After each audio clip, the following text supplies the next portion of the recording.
His neighbor saw him first, a Saturday morning in March 1984. The neighbor, a retired electrician named Gus who had lived next door for 12 years, was raking leaves when he heard the sound. Not a normal sound for a Saturday morning in a quiet neighborhood in Connecticut.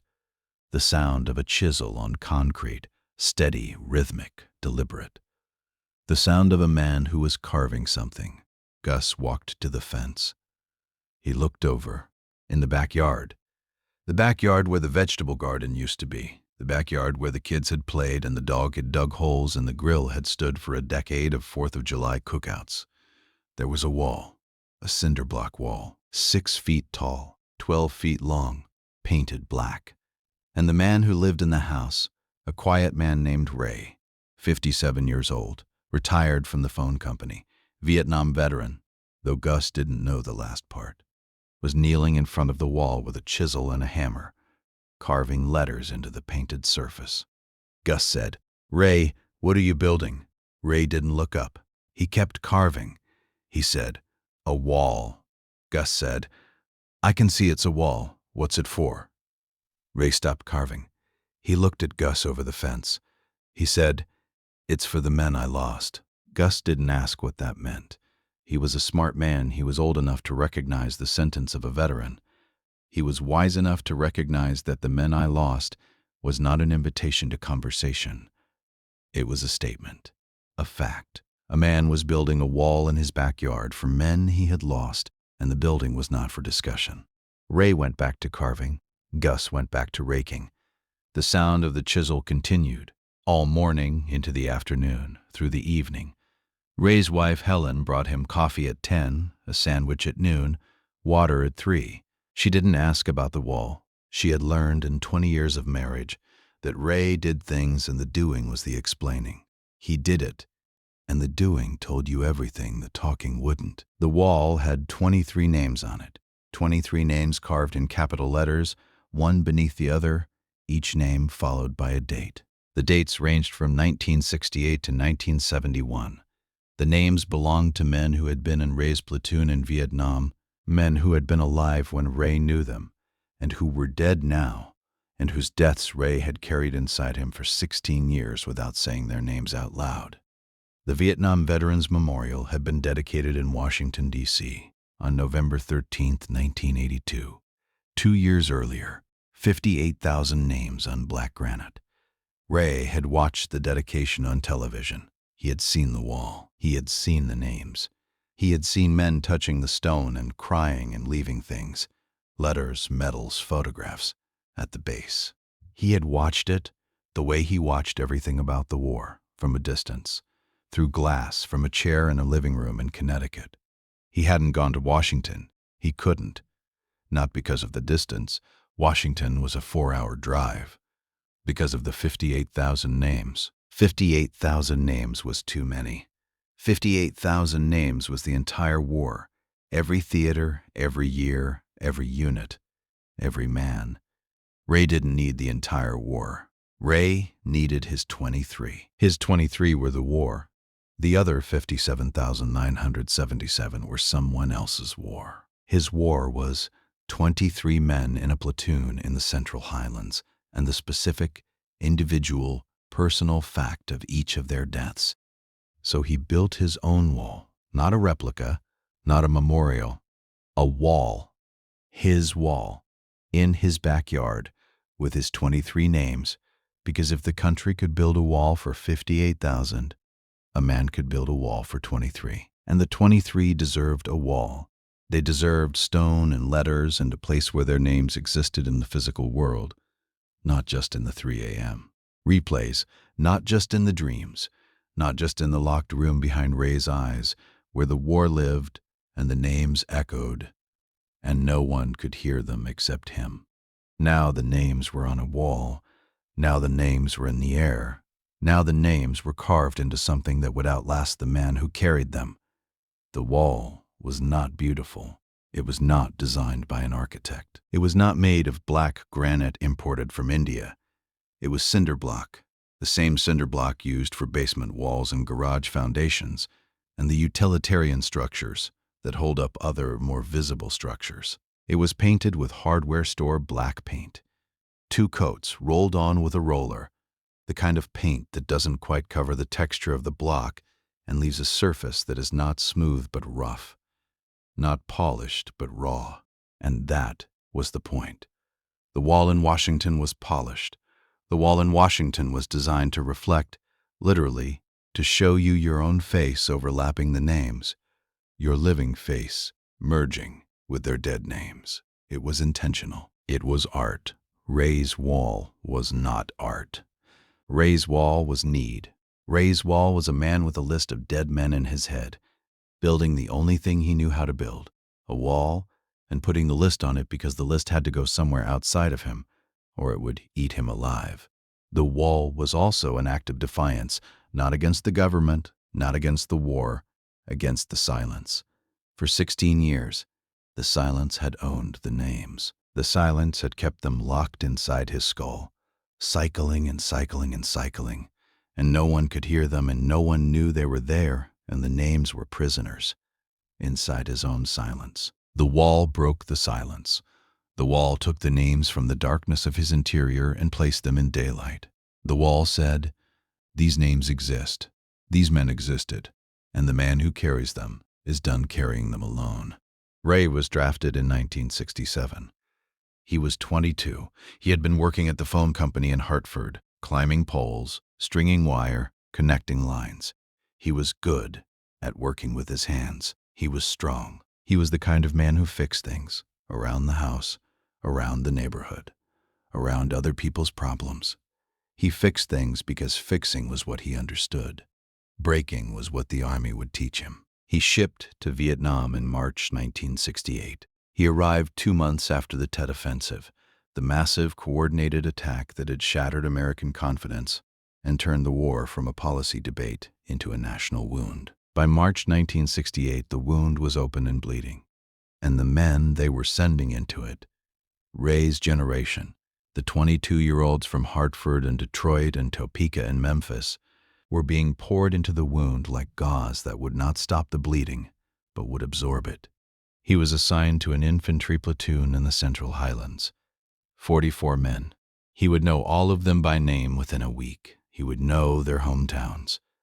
He would know their girlfriends' names. He would know who snored and who didn't, and who could sleep through shelling and who couldn't. The intimacy of a platoon in combat is the most intense intimacy a human being can experience, more intimate than marriage, more intimate than family, because the intimacy is forged not by choice but by necessity. You know these men because knowing them is survival. You watch their backs because they watch yours. You carry them because they carry you. And when one of them dies, the death is not abstract. The death is a specific face and a specific empty space in the formation that was filled yesterday and is empty today and will be filled tomorrow by someone new whose name you will learn and whose death you will carry if it comes. 23 of the 44 men in Ray's platoon were killed during his 2 tours. He extended for a second year because leaving felt like abandonment. 23 men. More than half. 23 faces. 23 names. 23 dates. 23 specific moments when a man who had been alive, breathing, talking, eating, complaining, laughing, sleeping, was suddenly not alive. And Ray was there for every one of them. He was there because he was the platoon sergeant by his second tour. He was the man who wrote the letters. He was the man who packed the personal effects. He was the man who put the dog tags in the bag and sealed the bag and put the bag on the helicopter and watched the helicopter take the bag and the name and the man away. 23 times he did this, 23 times. And each time the name went from the platoon roster to the list in his head, the list he would carry for 16 years, the list that played every night at 3 a.m., the list that no amount of work at the phone company or beer in the garage or silence at the dinner table could erase. The list was permanent. The list was carved into him the way the names would eventually be carved into the wall in his backyard. The carving had happened in Vietnam. The wall in the backyard was just making it visible. The weight of 23 is specific. It is not the weight of 58,000. That is a national weight, distributed across a country shared by millions. 23 is a personal weight. 23 is the weight a single man carries. 23 is the number that fits inside one human body and fills it completely. Fills the chest, fills the head, fills the 3 a.m. darkness with faces and names and dates that cycle and never stop cycling. Each death changed him. Not in the way that trauma is usually described. Not a single breaking point. Not a before and after. The deaths changed him incrementally, the way water changes a stone, drop by drop, death by death. The first death, Tommy Rivera, was the crack. The second was the widening. By the fifth, the crack was a fissure. By the 10th, the fissure was a canyon. By the 23rd, the canyon was so wide that the man who stood on one side could no longer see the man who had stood on the other. The man before the 23 was a 22-year-old from Hartford who climbed telephone poles. The man after the 23 was something else, something harder, something that had absorbed 23 specific deaths and reorganized itself around them, the way a body reorganizes itself around a piece of shrapnel it cannot expel. Before we continue, if this story matters to you, consider subscribing. Every video on this channel follows an American veteran from the moment he came home to the life he built after, or the life he couldn't build. This is not a war story. It is a story about a wall in a backyard, and the 23 men whose names are on it. If your family has a veteran's story, a father who never talked about it, a grandfather who finally did, write it down. That story may be the only record that exists. Now, back to the man who built his own memorial. Ray came home in 1970. He was 25. He had been in Vietnam for 2.5 years, 2 tours, the second one voluntary, the extension that felt like duty and was probably damage. He came home with all his limbs, all his fingers, and a list of 23 names that was carved into his memory with the precision of a chisel on concrete. He landed at Travis Air Force Base. He changed out of his uniform in the airport bathroom, the same ritual that every Vietnam veteran of that era performed, the shedding of the identity in a stall. He flew to Hartford. His mother was at the airport. She hugged him. She said, "You look thin." He was. 2.5 years of jungle rations and stress, and the specific grinding weight of watching 23 men die had taken 30 pounds from his frame, and something larger from his interior. He went back to the phone company. They hired him back. He had seniority, he had skill, and the phone company was still hiring veterans. He climbed poles. He strung wire. He connected lines.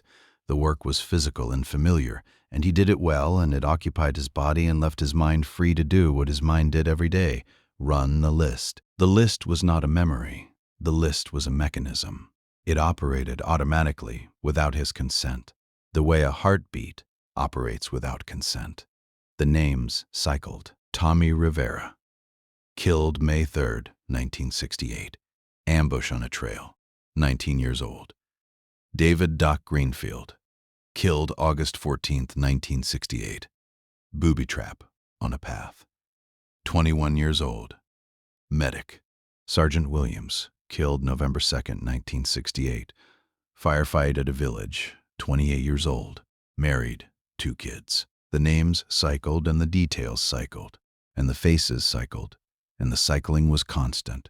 At work, at dinner, in the shower, in the car, in the bed, at 3 a.m. When the cycling became dreaming, and the dreaming became replaying, and the replaying became the most vivid, most accurate, most merciless version of the events, because the sleeping brain doesn't edit and doesn't soften and doesn't protect.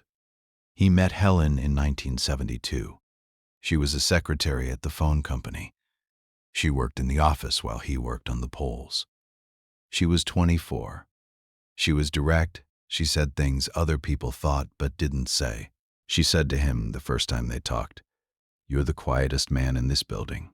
He said, "I have nothing to say." She said, "Everyone has something to say. You just haven't found the right listener." She was wrong. He had found listeners. His mother was a listener. The bartender at the VFW was a listener. The therapist he saw twice in 1971 was a listener. The problem was not the listener. The problem was the list. The list was not meant for listeners. The list was not a story you told someone at a bar or a therapist's office or a kitchen table. The list was 23 specific deaths, 23 specific faces disappearing into 23 specific moments of violence, and no listener in the world could hear them without being damaged by them. He knew this because he was damaged by them. He had been damaged by them for 4 years, and the damage was not something he was willing to transfer. So he said nothing. He married Helen in 1973. He said nothing about the list. They had a son, Kevin, in 1975, and a daughter, Sarah, in 1978. He said nothing about the list. He climbed poles. He came home. He sat in his chair. He drank beer in the garage. He mowed the lawn. He performed the life of a man who had 23 names inside him and no place to put them. The list ran every day for 16 years. The names, the dates, the faces, the moments, 23 cycles per day, every day for 5,840 days. The list was his companion. The list was his burden. The list was the invisible passenger in every car ride, every dinner, every conversation, every silence. The list sat beside him at the table and lay beside him in the bed and rode beside him in the truck on the way to work. Helen noticed the list without knowing what it was. She noticed that Ray's eyes sometimes went somewhere else, not unfocused, but focused on something she couldn't see. She noticed that certain sounds triggered a micro-expression, a tightening around the eyes, a slight withdrawal, that lasted less than a second before the performance resumed. She noticed that he counted things. He counted the people in rooms. He counted the exits. He counted the chairs at tables. She didn't know he was counting because counting was what the platoon sergeant did. Counting was how you kept track of who was alive and who was missing and who was dead. Counting was the mechanism of the list. Counting was the list in action, running in real time, applied to civilian rooms where no one was dead, but where the counting continued anyway, because the body doesn't distinguish between a platoon in Vietnam and a family at a dinner table. The list was the invisible architecture of his entire adult life, the thing that every decision, every silence, every performance was built around. And in March 1984, the list became a wall. He watched the Vietnam Veterans Memorial dedication on television on November 13, 1982. He sat in his chair. Helen was in the kitchen. Kevin was 7. Sarah was 4. The children were playing in the living room while their father watched a wall being dedicated in Washington. He saw the wall, black granite, 200 feet long, sinking into the earth like a wound in the ground. He saw the names, row after row, panel after panel, 58,000 names engraved in stone. He saw men touching the wall. He saw men crying. He saw a man pressing a piece of paper against the granite and rubbing a pencil over it, lifting a name from the stone, the way you lift a fingerprint from a surface. He saw people leaving things, flowers, letters, medals, photographs, teddy bears, bottles of beer, dog tags, combat boots. He saw a country acknowledging for the first time in a decade that these men existed and that their deaths mattered. He wanted to go. He wanted to stand in front of that wall and find his 23 names and touch them and say them out loud, for the first time, out loud, in the air, where they could be heard. He wanted to press paper against the granite and rub the pencil and take the names home with him, on paper, instead of carrying them only in his head. He couldn't go.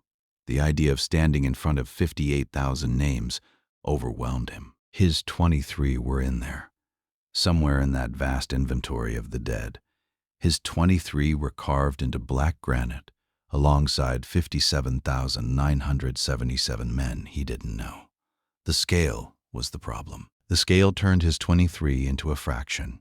His 23 were 0.0004 of the total. His 23 were a rounding error in the arithmetic of the war. And they were not a rounding error. They were men. They were Tommy Rivera and Doc Greenfield and Sergeant Williams and 20 more. They were specific. They were individual. They were his. He thought about the wall for 2 years, from November 1982 to March 1984. He thought about it while climbing poles. He thought about it while eating dinner. He thought about it while lying awake at 3 a.m. with the list running. He thought about what it would mean to have the names in the physical world, not just in his head, not just on the granite in Washington, but here, in his yard, in his space, where he could see them every day, where he could stand in front of them and say them out loud, and no one would hear him because the wall would be in his backyard, and the backyard was private and the privacy was the permission he needed. The decision came on a Saturday morning in March 1984. He woke up. He drove to the hardware store. He bought cinder blocks. He bought mortar. He bought black paint. He bought a chisel and a hammer. He drove home. He unloaded the materials in the backyard. He began building. Helen watched from the kitchen window. She watched him mix mortar. She watched him lay blocks. She watched him build a wall, 6 feet tall, 12 feet long, perfectly straight, perfectly level, in the space where the vegetable garden had been. She didn't ask. She didn't question. She brought him coffee. She brought him a sandwich. She brought him water. She watched. He finished the wall on Sunday evening. He let the mortar set overnight. On Monday, he painted it black, 2 coats. He let it dry. On Tuesday evening, after work, he came home and changed clothes and went to the backyard with a chisel and a hammer and a piece of paper with 23 names written on it. 23 names he had been carrying in his head for 16 years, now written on a piece of paper for the first time. And he began to carve. The carving took 3 weeks, every evening after work, every Saturday morning, every Sunday afternoon. He carved each letter by hand, capital letters, half an inch tall, clean and straight. He carved the way a man carves a headstone, with respect, with precision, with the understanding that these letters are permanent, and the permanence is the point. The letters would outlast him. The wall would outlast the house. The names would be in the world after the man who carried them was gone. He carved Tommy Rivera first, the first name, the first death, the name that started the list in 1968. He carved the T and the rest of the letters and the date, May 3rd, 1968. And when he finished the date, he sat on the grass and looked at the name, and for the first time in 16 years, the name was not just in his head. The name was in the world. The name was physical. The name was carved into a surface that could be touched and seen and read by anyone who stood in the backyard. The name had escaped the prison of his skull and was free. He carved the second name, and the third, and the fourth. Each name took approximately 45 minutes. The chiseling was slow because the cinder block was hard and because he was precise. He was not going to misspell a name. He was not going to carve a letter too shallow. Each letter had to be deep enough to last. Each letter had to be clean enough to read from 10 feet. Each letter was permanent. Once carved, it could not be erased, could not be unsaid, could not be taken back. The permanence was the point. The permanence was the opposite of the impermanence of the men whose names he was carving. They had been impermanent, alive, one moment, dead the next, there, one morning, gone that afternoon. The letters were the correction. The letters said, "You were here. You existed. You were a name and a date and a human being. And now you are carved into a wall in Connecticut, and the wall will stand after the man who built it is gone." He finished on a Sunday in April 1984. 23 names, 23 dates, carved in black cinder block in a backyard in Connecticut. His own memorial, his own wall, his own private Vietnam Veterans Memorial. Not for 58,000, but for 23. Not in Washington, but behind his house. Not designed by a 21-year-old architecture student, but built by a 57-year-old phone company lineman with a chisel and a list he had been carrying since 1968. The names were not in chronological order. That was the first thing Helen noticed when she finally went to the backyard and looked at the wall. Really looked at it. After the carving was finished, after the dust was swept, and the tools were put away. The names were not in the order the men had died. They were not alphabetical. They were not arranged by rank or by unit or by hometown. They were arranged in an order that only Ray understood. and that he would not explain for 20 years. She looked at the wall. She read the names. She didn't recognize any of them. She had never heard Ray say these names, not once.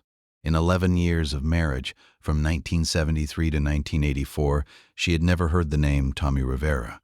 She had never heard the name Sergeant Williams. She had spent 11 years sleeping beside a man who carried 23 names inside him, and she had never heard a single one. She stood in front of the wall the way you stand in front of a monument. She didn't touch it. She didn't speak. She read each name. She counted them. 23. She looked at the dates. She did the math. The first date was May 1968. The last was February 1971. Almost 3 years of deaths.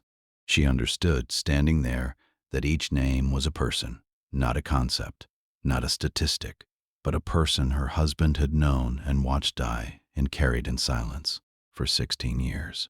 She went inside. She didn't say anything to Ray. He was in his chair, watching television. She made dinner. She set the table. They ate. Kevin, 9 years old, said, "Dad, what's that wall in the backyard?"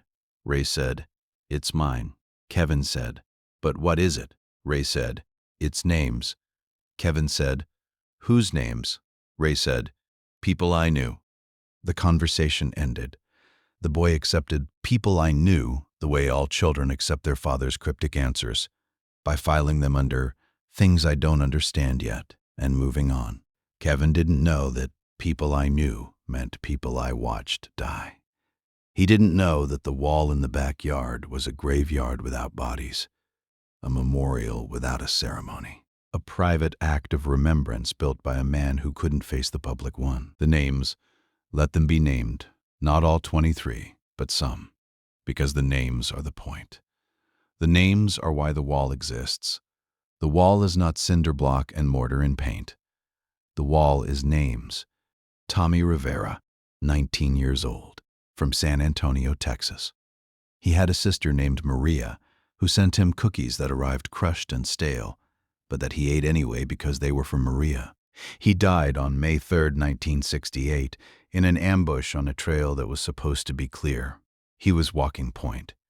He was the first man the ambush hit. Ray was 10 feet behind him. Tommy fell face down in the trail, and Ray crawled to him and turned him over, and Tommy's eyes were open, and his mouth was open, and he was dead. The cookies from Maria were in his pack. Ray ate them that night, not because he was hungry, because eating them felt like keeping Tommy alive for one more meal. David "Doc" Greenfield, 21 years old, from Cleveland, Ohio. Medic. He carried more weight than anyone in the platoon. The medical kit, the IV bags, the morphine, the bandages, the splints. He carried the weight of saving lives in addition to the weight of his own survival. He died on August 14, 1968, when a booby trap detonated on a path he was walking to reach a wounded man. He died going to help. He died running toward the thing everyone else ran away from. That is what medics do. That is what Doc did. And Doc was 21 years old and had been accepted to medical school before the draft notice arrived, and the acceptance letter and the draft notice were in his wallet when he died. And both were ruined by the explosion. And Ray found the wallet and kept the pieces of both letters for a year before he threw them away, because looking at them made the list louder. Sergeant James Williams, 28 years old, from Detroit, Michigan, married. 2 kids, James Jr. and a daughter named Tanya. Career soldier, the kind of man who held a platoon together the way a spine holds a body together, structurally, invisibly, essentially. He died on November 2, 1968, in a firefight at a village. He died standing up. He was directing fire, moving men doing the thing that sergeants do, being everywhere, being the voice, being the decision. He took a round in the chest. He fell. He said something that Ray couldn't hear over the noise. Ray crawled to him and said, "Tell my wife and didn't finish the sentence. The sentence hung. The sentence has been hanging for 16 years. The sentence is on the wall now. Not the words, because there are no words, just the name. But the unfinished sentence is behind the name, in the space between the letters, in the chisel marks that Ray made with his own hands on a Tuesday evening in March 1984. Eddie Kowalski, 20 years old. From Chicago, he loved the Cubs with an irrational, unshakable devotion that transcended geography and circumstance. He carried a Cubs pennant in his pack and hung it from his foxhole every night, even in the rain, even under fire, even when the sergeant told him it was stupid and dangerous. And Eddie said, "The Cubs have been losing for 60 years. They need the support." He died on January 8, 1969, on a trail in the Central Highlands. The pennant was in his pack when he died. Ray kept it for 3 months before sending it to Eddie's brother in Chicago. He didn't include a note. He couldn't write the note. He just sent the pennant. Peter Yamamoto, 22 years old, from Sacramento, California. Nisei, third-generation Japanese American. His grandparents had been interned at Tule Lake during World War II. His father had served in the 442nd Regimental Combat Team, the most decorated unit in American military history, composed entirely of Japanese Americans fighting for a country that had locked their families behind wire. Peter's family had fought for America twice. Peter was fighting the third time. He died on March 15, 1969. He was the quietest man in the platoon, quieter than Ray, which was rare. He communicated in nods and gestures and the occasional sentence. When he spoke, everyone listened, because when the quietest man speaks, the words carry extra weight. His last word was Mom. Ray heard it. Ray carried it. Ray carved Peter's name on the wall, and every morning when he said it, he heard the word Mom behind it, like an echo that wouldn't fade. These were not statistics. These were not numbers in a column. These were not names on a government list. These were men Ray had known, men whose faces he could still see, whose voices he could still hear, whose deaths he could still feel in his body. The wall was not a memorial. The wall was a portrait gallery. Each name a face, each date a moment, each chisel mark a line in a drawing of a man who had existed and who deserved more than a paragraph from the army and a flag folded into a triangle. The wall changed everything and nothing.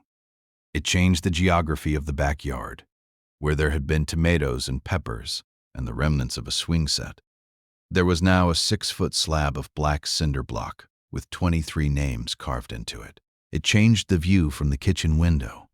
Helen now looked out at the wall every morning while she made coffee, and every morning the wall was there, and every morning the names were there. And every morning she was reminded that her husband's interior life was not the quiet life of a retired phone company lineman, but the roaring, cycling, 3 a.m.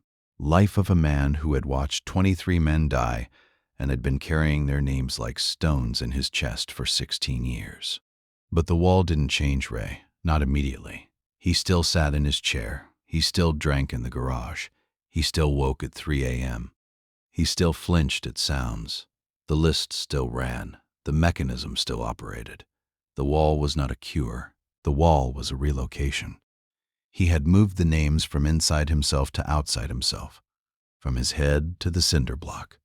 But the moving didn't empty the head. The head still carried them. The wall was a copy. The original was still in the hard drive. The wall was a mirror of what was inside him. And looking at a mirror doesn't change the face. But something happened that he didn't expect. Something happened the first morning after the wall was finished. He went to the backyard. He stood in front of the wall. He looked at the first name, Tommy Rivera, and he said it out loud. Tommy Rivera, he said it the way you say a prayer. Quietly, deliberately, with the understanding that the words are going somewhere even if you're not sure where. He said the second name, David Greenfield. He said the third, James Williams. He said all 23. He stood in the backyard at 6 in the morning in his bathrobe with a cup of coffee, and he said 23 names out loud to a cinder block wall in Connecticut. He did it again the next morning, and the next, and the next. It became a ritual, the morning roll call. Every morning, 6 a.m., coffee, bathrobe, backyard, wall, names, 23 names spoken out loud. The speaking took about 2 minutes. 2 minutes of saying names that he had carried in silence for 16 years. 2 minutes of hearing his own voice say the things his voice had been forbidden to say. 2 minutes of conversation with men who were dead, conducted through a wall, in a backyard, in the dark. Helen heard him. She heard him through the kitchen window. She stood at the counter making coffee, and she heard her husband's voice, the voice she rarely heard say more than a few words at a time, reciting names in the backyard. She didn't go out. She didn't interrupt. She understood, without being told, without asking, that the morning roll call was sacred. It was not for her. It was not for the family. It was between Ray and the wall and the 23 men whose names were on it. Gus heard him too. Gus, the neighbor, heard the names through the fence on the mornings when his kitchen window was open. He heard the same sequence every morning, the same names in the same order. He didn't understand the order. He didn't know what the names meant, but he heard the voice, quiet, steady, respectful, and he understood that something important was happening on the other side of the fence. The ritual lasted for 20 years, from 1984 until Ray's death in 2004, every morning, every single morning. 7,300 mornings. He missed the roll call twice, once when he was hospitalized for a kidney stone in 1991, and once when Helen died in 2001 and he couldn't stand. Every other morning, he was there, at the wall, with the coffee, saying the names. The ritual was not therapy. He never called it therapy. He would have been offended by the word. He was a man who fixed things, not a man who went to therapy. But the ritual did what therapy does. It externalized the internal. It took the list, the cycling running 3 a.m. list, and gave it a designated time and place. The list no longer needed to run all day because it had its time. 6 a.m., 2 minutes. The wall, the list had a home. The list had an address. The list lived at the wall, and the wall was in the backyard, and the backyard was specific and contained and bounded. And the bounding made the list manageable in a way that 16 years of unbounded carrying had not. The nightmares didn't stop, but they changed. Before the wall, the nightmares were replays, full-length, full-resolution recordings of the deaths. After the wall, the nightmares shortened. They became fragments, a face, a sound, a flash, still disturbing, still disruptive, but shorter, briefer, as though the morning roll call was draining some of the charge from the recordings, as though saying the names was a form of discharge, an emptying, partial and incomplete, but real. Helen noticed the change before Ray did. She noticed that his jaw was looser. She noticed that the 3 a.m. wakings, which had been 3 or 4 nights a week for 16 years, dropped to 2 nights a week in the first year of the wall, and to 1 night a week by the 3rd year. She noticed that he spoke more, not about the war, not about the names, but about other things. He commented on the weather. He asked about Kevin's school. He said, "This is good," about her pot roast. Small things, things that other husbands said without thinking. Things that Ray had not said for 16 years because the machinery of silence had consumed all available language. The wall was draining the silence. Not all at once. The way a well drains slowly when you pump it. Each morning, the roll call pumped a small amount of silence out of him. Each name said out loud was a bucket drawn from the well. The well was deep, 16 years deep, and the pumping was slow. But the level was dropping. She could see it. She could feel it. The house was lighter. The air was different. The man was the same man, still quiet, still distant, still behind the wall inside himself. But the inside wall was thinner now. Thinner because the outside wall existed. The outside wall was doing the holding. The inside wall didn't have to hold as much. The drinking slowed, not stopped. He would never stop entirely. But the 6 beers became 4, the 4 became 3, the 3 became 2, the 2 became 1. 1 beer after dinner, a ritual within a ritual, the final medication of the day after the morning medication of the names. The volume was lower now, not because of the beer, because of the wall. Kevin was the first child to ask. He was 12, 1987, 3 years after the wall was built. He had watched his father go to the wall every morning for 3 years. He had accepted it the way children accept the rituals of their parents, without understanding, without questioning, as a fact of the household like brushing teeth or setting the table. But at 12, the acceptance began to crack. At 12, Kevin was old enough to ask the question he had been storing since he was 9.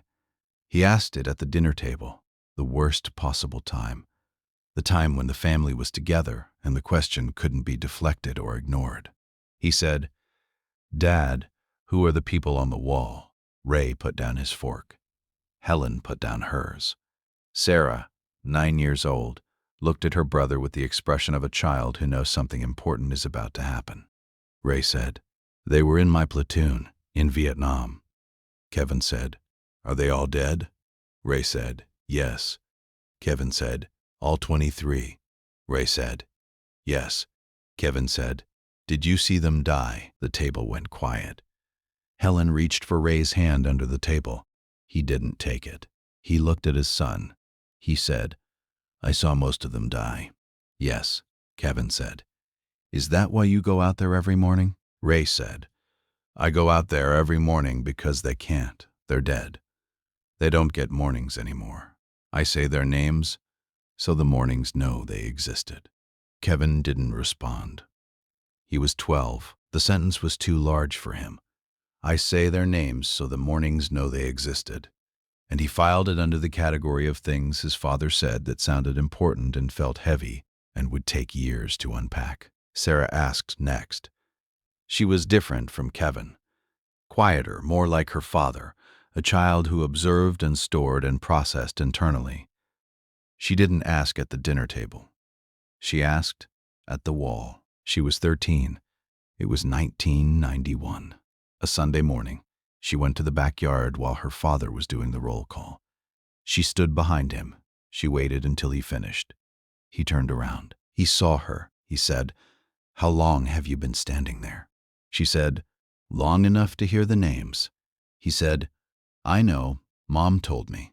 He said, "When?" She said, "When I was 10. I asked her why you go outside every morning, and she said you're saying the names of men who died in Vietnam." Ray looked at his daughter. He said, "What do you want to know?" She said, "I want to know who Tommy Rivera was." The question broke something. Not the valve that had been loosened by the wall, by the ritual, by the 3 years of morning roll calls, but something behind the valve, something deeper, something that had to do with his daughter asking about a specific man by name. Not the men in general, not your platoon in the abstract, but Tommy Rivera, the first name on the wall, the first man who died, the 19-year-old from San Antonio whose sister sent cookies. He sat on the back step. Sarah sat beside him. He talked for 30 minutes. He told her about Tommy, not the death, not the ambush, not the trail, not the falling face down. He told her about the life. He told her Tommy liked to draw. He told her Tommy carried a sketchbook and drew pictures of the men in the platoon. Quick portraits in pencil, surprisingly good, the kind of drawings that captured something essential about each man. He told her. Tommy drew a picture of Ray once, a portrait that showed Ray's face in a way he didn't recognize, because the face in the drawing was the face of a man who was afraid, and Ray didn't think of himself as afraid. But Tommy saw it and drew it, and the drawing was honest. He said, "The drawing is gone. Tommy's pack was destroyed. Everything in it was lost. But I remember the drawing. I remember what my own face looked like when someone honest drew it." Sarah said, "What did it look like?" He said, "It looked like a man who was trying to be brave and not quite making it." Tommy drew the not quite making it part. Nobody else saw it. Tommy did. Sarah put her hand on her father's arm. He let her. He didn't flinch. The wall had done something that 16 years of silence had not. It had given the names a place, and the place had given Ray a distance, and the distance had given him the ability to talk about the men without being swallowed by the talking. The wall was between him and the deaths. The wall held the weight.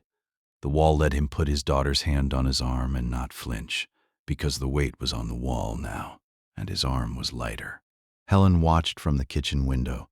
She watched her husband sit on the back step with their daughter and talk about Tommy Rivera for 30 minutes. She watched and she cried, not from sadness, but from relief. 20 years of marriage, 18 years of silence, 3 years of the wall, and now a conversation on the back step. A specific conversation about a specific man whose name was carved in black cinder block 10 feet away. The wall had done what she couldn't. The wall had opened the door. The wall had given Ray the distance he needed, the physical distance of 10 feet between a man and his grief, the concrete distance of cinder block between memory and the present.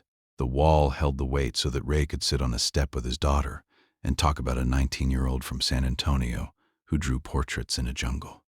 The wall was the intermediary. The wall was the translator. The wall turned unspeakable things into carved letters, and the carved letters could be touched, and the touching was the beginning of everything. In 1995, Ray did something he had never done. He wrote letters, 23 letters, one for each name on the wall. He wrote to the families of the men he had lost. He wrote to mothers and fathers and wives and sisters and brothers and children who had been babies when their fathers died. He wrote because the wall had given him something he hadn't expected, not just a place for the names, but a reason to connect the names to the living. He found the addresses the way you found addresses in 1995. Phone books, directory assistants, veterans organizations. He wrote to the last known addresses. Some came back undeliverable. The families had moved. The parents had died. The addresses were as dead as the men, but some arrived and some were answered. Tommy Rivera's sister Maria wrote back. She was 51 now. She lived in San Antonio. She had been 23 when Tommy died, the same age Tommy was when Ray's platoon was the size it was before the ambush. Maria wrote, "I have been waiting for 27 years for someone who knew my brother to tell me about him. His friends never wrote. His sergeant never wrote. The army sent a letter. The letter was one paragraph for my brother's life. You are the first person to tell me that Tommy liked to draw."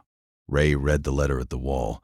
He held it in his hand and he read it out loud, the way he read the names every morning, out loud, to the wall, to the air, to the 23 men who couldn't hear him, but who he spoke to anyway. He read Maria's letter to Tommy's name on the wall because Tommy should know that his sister remembered him, and that the cookies she sent had arrived crushed and stale, and that they had been eaten, and that the eating was the last kindness anyone had shown Tommy's memory for 27 years. Sergeant Williams' wife, her name was Dorothy, wrote back. She was 61. She lived in Detroit. She had never remarried. She wrote, "James said he was going to tell me something. Those were his last words. His platoon sergeant, you, I believe, told me he died quickly. But you didn't tell me what he was going to say. Do you know what he was going to say?" Ray held the letter. He knew what Williams was going to say. Everyone knows what a dying man is going to say to his wife. "Tell my wife I love her." The sentence is universal. The sentence is always the same. But Williams didn't finish, and the unfinished sentence had been hanging in the air between the jungle and Detroit for 27 years. And Ray, holding Dorothy's letter in front of the wall, understood that he had the power to complete the sentence, not because Williams had told him, but because the sentence was obvious, and the completion was mercy. He wrote back, "I believe James was going to say, 'Tell my wife I love her.' He was looking at me when he said it. His face was calm. He was not in pain. He was thinking of you." He didn't know if that was true. He didn't know if Williams's face was calm. He didn't know if Williams was in pain. He knew that Williams was shot in the chest and fell and said, "Tell my wife and died. The rest was interpretation, but the interpretation was kindness, and the kindness was necessary, and the necessity was the point. Dorothy wrote back one more time. She wrote, "Thank you. I have been waiting 27 years to hear the end of that sentence. Now I can let it go. Doc Greenfield's mother wrote back. She was 82. She was in a nursing home in Cleveland. Her handwriting was shaky. She wrote one sentence. "Thank you for remembering David." Ray carved that sentence into the back of the wall, the side facing the fence, the side no one could see. He carved it in small letters. "Thank you for remembering David. Mrs. Greenfield, 1995. The carving was not for the public. The carving was for the wall. The wall needed to know that the names on its front had people behind them. People who were still alive. People who were still waiting. People who had spent 27 years wondering if anyone remembered. 7 families wrote back. 7 out of 23. The other 16 letters were returned or went unanswered. The families had moved or died or closed their own doors on the war and didn't want them reopened. Ray understood. He understood closing doors. He understood the weight of names. He understood that some families had built their own walls. Not cinderblock walls, but walls of silence, walls of forgetting, walls of pretending the war hadn't taken their son or husband or father. Those walls were just as real as his. Those walls just didn't have names carved into them. Of the 7 who wrote back, 3 asked Ray to visit. Maria Rivera in San Antonio, Dorothy Williams in Detroit, and a man named Paul Kowalski, the brother of a soldier named Eddie Kowalski, who had been 20 years old when he died on a trail in the Central Highlands in January 1969. Ray visited Paul Kowalski in 1996. Paul lived in Chicago. He was 58, 2 years older than Eddie would have been. He had Eddie's photograph on his mantle. He had Eddie's dog tags in a drawer. He had been carrying Eddie's death the way Ray carried all 23, silently, heavily, without a wall to put it on. Ray sat in Paul's kitchen. Paul made coffee. They talked for 2 hours. Ray told Paul about Eddie, how Eddie talked about Chicago constantly, how Eddie said the pizza in Vietnam was the worst insult the Army had ever committed, how Eddie carried a Cubs pennant in his pack and hung it from his foxhole every night as though the foxhole was Wrigley Field and the jungle was the bleachers. Ray told Paul things about Eddie that Paul had never heard, not because the Army hadn't sent information, but because the Army's information was one paragraph for Eddie Kowalski's life, one paragraph for a man who carried a Cubs pennant into a war zone and hung it from a foxhole every night. Paul said, "I didn't know about the pennant." Ray said, "He hung it every night, even when it rained, even when we were under fire. The pennant went up. It was the most stubborn thing I've ever seen a man do in a war." Paul cried. He was 58 years old, and he cried in his kitchen because a stranger told him his brother hung a Cubs pennant from a foxhole. The detail was small. The detail was everything. The detail was the proof that Eddie had been a person and not just a name on a wall. A person who loved the Cubs and carried a pennant and was stubborn about the pennant the way people are stubborn about the things that keep them connected to who they were before the war changed them. Ray went home. He stood in front of the wall. He looked at Eddie Kowalski's name, 8th from the top. He said, "Eddie, your brother sends his regards. He didn't know about the pennant. He knows now." He said it out loud, to a cinder-block wall in a backyard in Connecticut. And the saying was enough. Ray spoke about the wall once, not to Helen. Helen had been living with the wall for 18 years by 2002. She knew the wall. She heard the roll call. She had watched him carve Mrs. Greenfield's sentence on the back. She knew the wall the way she knew Ray, from observation, from proximity, from the careful study of a man she loved and couldn't fully reach. He spoke to Kevin. Kevin was 27. He was married. He had a son, a boy named James, named after a man Kevin had never met. Kevin had named his son James without knowing why. He had heard the name Williams on the wall every morning of his childhood, and the name had entered him the way names entered children, through repetition, through the daily hearing of a word that carries weight even when the child doesn't understand the weight. When Kevin told Ray the baby's name, Ray looked at him and said, "James." Kevin said, "Yeah, James." Ray said, "You named him after Sergeant Williams." Kevin said, "I named him after the name on the wall, 3rd from the top." Ray said, "That's Sergeant Williams." Kevin said, "Tell me about Sergeant Williams." And Ray did. He told Kevin about Williams the way he had told Sarah about Tommy, not the death, but the life. He told him that Williams was from Detroit, that Williams was a career soldier who had done 2 tours before Ray's tour, that Williams' wife was named Dorothy, and his kids were named James Jr. and Tanya. He told him that Williams was the kind of man who held everything together, the kind of man you followed not because of rank, but because of presence, because when Williams walked into a room, the room organized itself around him. He told Kevin about the last day. He told him about the firefight. He told him about the sentence that didn't finish, "Tell my wife I," and the 27 years it hung in the air until Ray wrote to Dorothy and completed it. Kevin said, "You wrote to his wife." Ray said, "I wrote to all of them, 23 families, in 1995. Kevin said, "You never told us that." Ray said, "There are a lot of things I never told you." Kevin said, "Why not?" Ray said, "Because I was protecting you. I thought if I kept the wall outside and the names outside and the war outside, you would grow up without it. I thought if I carried it alone, you wouldn't have to carry it at all." Kevin said, "But we carried it anyway, Dad. Sarah and I, we didn't know the names. We didn't know the stories. But we carried the weight. We carried your silence. We carried the 3 a.m. waking. We carried the flinching. We carried the distance. We carried the wall. We grew up with a wall in our backyard and a wall inside our father, and we never knew if they were the same wall or different walls." Ray was quiet for a long time. He said, "They're the same wall," Kevin said. "I know." They stood in front of the wall together, father and son. The first time Ray had stood at the wall with another person. The first time the roll call was not solitary. Kevin looked at the names. Ray pointed to the 3rd name from the top.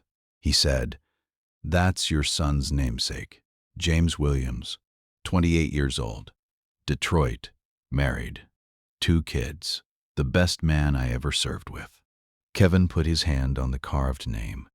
He felt the chisel marks, the grooves his father had made with his own hands 18 years ago.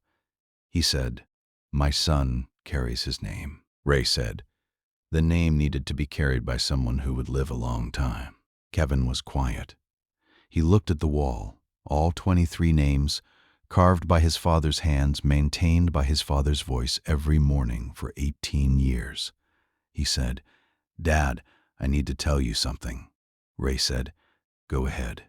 Kevin said, "I've been angry at you my whole life. Not for the war. I didn't know about the war until I was 12. For the silence, for the distance, for the wall between you and me. Not this wall, the other one. The one inside you. I spent my whole childhood trying to get past that wall, and I couldn't. And I was angry because I thought you were choosing the silence. I thought you were choosing to keep me out." Ray looked at his son. He said, "I wasn't choosing. I was carrying. Carrying and choosing are different things. Carrying is what happens when you don't have the strength to put something down. I didn't have the strength. Not until 1984. Not until the wall," Kevin said. "The wall gave you the strength." Ray said, "The wall gave me a place. Before the wall, the names lived in my head. They were homeless.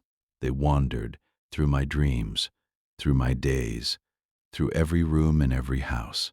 They had no address. The wall gave them an address. Once they had an address, they could stay in one place, and once they stayed in one place, I could visit them instead of them visiting me. That's what the morning roll call is, a visit. I visit them. They don't visit me. Before the wall, they visited me. At 3 a.m., in the shower, at the dinner table, at work. They were everywhere because they had nowhere to be. The wall gave them somewhere to be." Kevin said, "That's the smartest thing anyone has ever done for themselves." Ray said, "It's not smart, it's survival. Smart is something a doctor does. This is something a man with a chisel does, because the alternative is drowning." They stood in front of the wall until the sun went down. The names darkened as the light left. The wall became a shadow, a black shape in a darkening yard. Ray said the names one more time, the evening roll call, which he did only on special occasions. He said the names, and Kevin listened, and the names went into the evening air and dissipated. And the yard was quiet, and the wall was dark, and the two men stood in the dark, and the dark was not the dark of 3 a.m. The dark was the dark of an ending that was also a beginning. Ray died in December 2004. He was 79. He died at home, in his chair, on a Monday evening. The television was on. The wall was in the backyard. The coffee cup from that morning's roll call was still on the back step, unwashed where he had left it at 6:15, after saying 23 names for the 7,300th time. Helen had died 3 years earlier. In 2001, cancer, quiet and fast. After Helen died, the morning roll call became longer. Instead of 2 minutes, it became 5. He added Helen's name. He said 23 names, and then he said Helen's. 24 names now. The wall had 23 carved into it. Helen's was carved into the air. Kevin found him in the chair. He called Sarah. They came to the house. They made the arrangements. They planned the funeral. And then Kevin went to the backyard. He stood in front of the wall. It was December. The wall was cold. The black paint had faded slightly over 20 years. Not peeled, not chipped, just softened, the way all things soften with time. The names were clear. The chisel marks were deep. 20 years of rain and snow and sun had not erased them. The cinderblock had held. The mortar had held. The names had held. Kevin said the names. He stood in the backyard in December and said 23 names out loud, the way his father had said them every morning for 20 years. He said them slowly. He said them the way you say names you were learning for the first time. Even though he had heard them every morning of his life, this was the first time he was the one saying them. This was the first time the roll call was his. The funeral was small. Kevin, Sarah, their families, a few men from the phone company, the neighbor Gus, 89 now, still in the house next door. Gus had heard the roll call through the fence for 20 years. He came to the funeral. He said to Kevin afterward, "Your father was the most faithful man I ever knew. Not to God, not to the phone company, to those names. He was faithful to those names every morning for 20 years. I never saw a man so faithful to the dead." Kevin had the wall preserved. He hired a mason to seal the cinder block with a clear coat, to protect the names from weather, from time, from the slow erosion that would eventually wear the chisel marks smooth. The mason did the work. He stood in front of the finished wall and said, "Who are these people?" Kevin said, "They were in my father's platoon in Vietnam." The mason said, "All of them." Kevin said, "All of them." The mason said, "Your father built this." Kevin said, "Every block, every letter by himself." The mason was quiet. Then he said, "This is the best wall I've ever seen." Sarah took over the roll call. Every Sunday morning, not every morning. She lived in Massachusetts, but every Sunday she drove to the house and stood in the backyard and said the names. She said them the way her father had said them. Quietly, deliberately, with the understanding that the words were going somewhere. She brought her children. They stood beside her. They learned the names. They didn't understand them. They were 6 and 8, too young to understand what Vietnam was, or what a platoon was, or what it meant to watch 23 men die. But they learned the names. The names were sounds first. The understanding would come later. The understanding always comes later. Kevin's son James, the boy named after Sergeant Williams, is 24 now. He has been to the wall. He has touched his namesake's name. He has felt the chisel marks his grandfather made. He knows the story, the platoon, the firefight, the unfinished sentence, the letter to Dorothy, the completion of, "Tell my wife I love her." He carries the name the way his grandfather asked him to, as a living man carrying a dead man's name into a future the dead man didn't get to see. The wall is still there. The house was sold. Kevin and Sarah couldn't keep it, but they negotiated with the buyer. The wall stays. It was written into the deed. The wall is a permanent fixture of the property, the way a foundation is permanent, the way a load-bearing wall is permanent. The buyer, a young family with 2 children, was told about the wall. They were told the names. They were told the morning roll call. They were told what the wall is.